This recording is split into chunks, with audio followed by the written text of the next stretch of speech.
O que a gente tem feito no sítio? É isso que a gente vai te mostrar no semanário Na Roça. Vem com a gente! Seja bem-vinda, seja bem-vindo a mais um vídeo do canal Na Roça. E se a gente faz, você faz.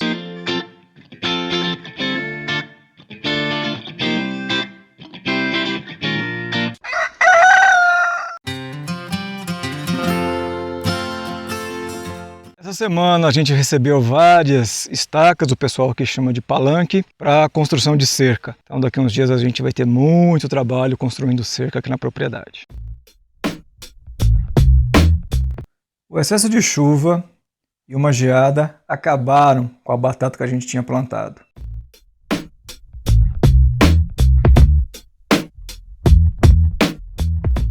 Mas a batata doce vai dar alguma coisa.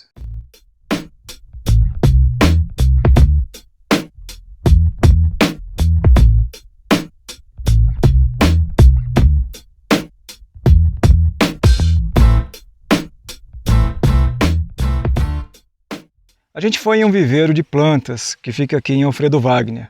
A gente escolheu várias fruteiras para a formação do nosso pomar e compramos algumas árvores também para paisagismo.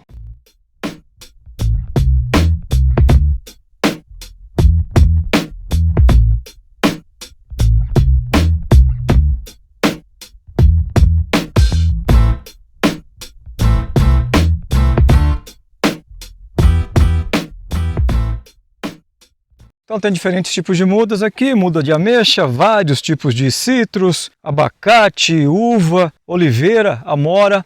Tem muda de pera aqui também, tem muda de maçã, muda de pêssego, caqui. A gente está produzindo mudas de caqui também a partir de semente. Essa é uma muda de caqui, bem novinha. Ali tem uma outra que já vai aparecer. Aqui mudas de uva, aqui algumas mudas de noz pecan, também obtidas a partir de semente. Vamos ver se a gente consegue de fato ter um pomar bem diversificado.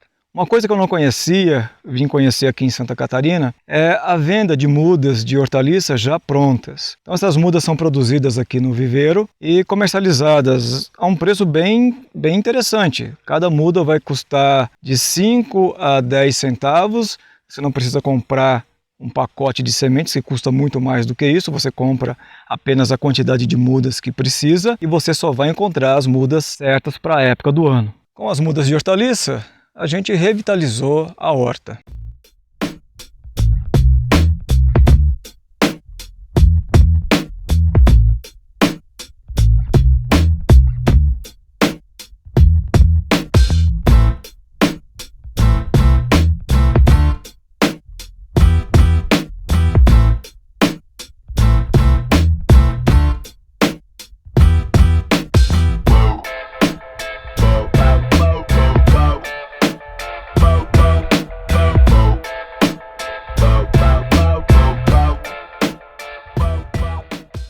Plantamos beterraba, rabanete, rúcula mais almeirão, trouxemos mudas de brócolis, couve-flor, repolho roxo, temos repolho verde. Uma coisa interessante da semente de beterraba é que ela é poliembriônica. Isso quer dizer que uma única semente pode produzir várias plantas. Então, na hora de plantar, você escolhe uma e elimina as outras.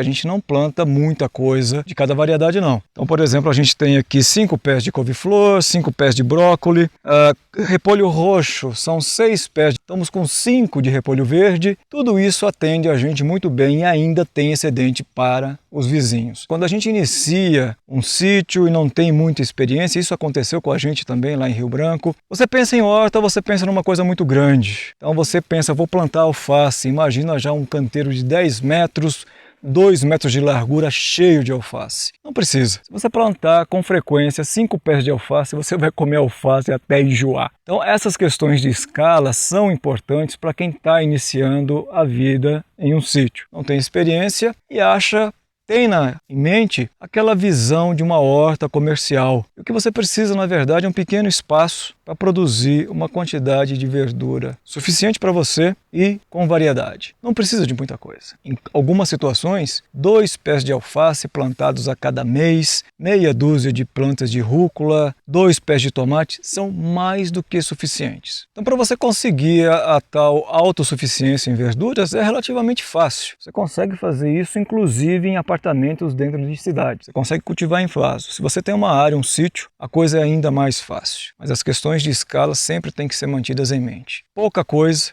bem cuidado, é muito melhor do que uma coisa grande que você não consegue dar conta. Você vai se desgastar, vai perder grande parte da produção e eu entendo que isso é problema. Quando é que é vantagem você produzir verdura em grande escala? Se você mantém galinhas, se você mantém peixes, porcos, aí vale a pena você investir em aumento de produção de verduras. Com isso você vai economizar ração, vai economizar milho, vai fornecer verde para os bichos que você está criando e isso é sempre bom. Para galinhas, porcos, quanto mais variada a alimentação, melhor o desenvolvimento e melhor o gosto dele também depois quando você for comer. Se você não quiser comer, não tem nenhum problema. Você pelo menos facilita a alimentação desse bicho que você está criando. Então, essas questões de escala têm sempre que estar de acordo com as tuas necessidades. Se não está criando bichos, a família é pequena, espaços pequenos resolvem perfeitamente. Está criando bichos, a família pode ser pequena ou não,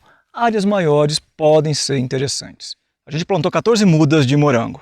A pessoa que vendeu essas mudas para a gente não soube dizer qual é a variedade, mas provavelmente é uma variedade de dia neutro. Existem 2 grupos de variedades de morangueiro, um é chamado de dia neutro, o outro é chamado de dia curto. Variedades de dia neutro são plantadas normalmente de maio até outubro e começam a produzir de 90 a 120 dias depois do plantio. Normalmente elas são mantidas em canteiro ou em produção por até 2 anos. Uma variedade cultivada aqui na nossa região é a San Andreas. As variedades de dia curto são plantadas normalmente em abril ou maio e produzem por até 1 ano. E todas as mudas de morango, independente de ser dia neutro ou dia curto, elas vêm do Chile. Esses frutos foram removidos para facilitar o desenvolvimento da muda. A gente plantou as mudas diretamente em composto.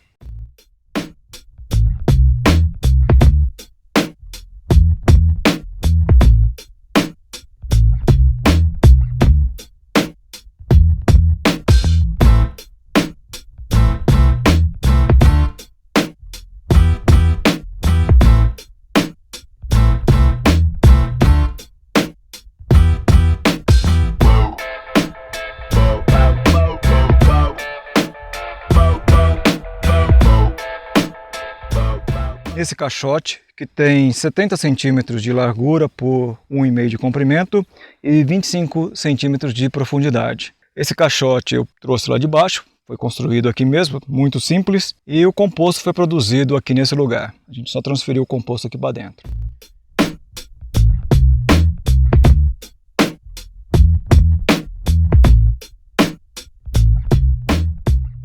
A gente adicionou ao composto calcário, para fornecer cálcio e magnésio, fosfato natural para fornecer fósforo e cinza de madeira para fornecer potássio. A distância entre as linhas, então eu coloquei 14 mudas em 2 linhas, a distância entre as linhas é de 30 centímetros e a distância entre mudas mais ou menos 20 centímetros. O canteiro foi coberto com palha para retenção de umidade e ajudar no eventual controle de erva daninha. O substrato é composto e durante o processo de produção desse composto, normalmente a maioria das ervas daninhas são destruídas. As sementes não resistem ao calor produzido durante o processo de compostagem, mas eventualmente ainda nasce alguma semente. Futuramente eu devo colocar uma palha um pouco mais limpa aqui, e essa palha mais limpa tem como função evitar que o fruto entre em contato com o substrato. O fruto não entrando em contato com o substrato, a ação de fungos no fruto fica dificultada.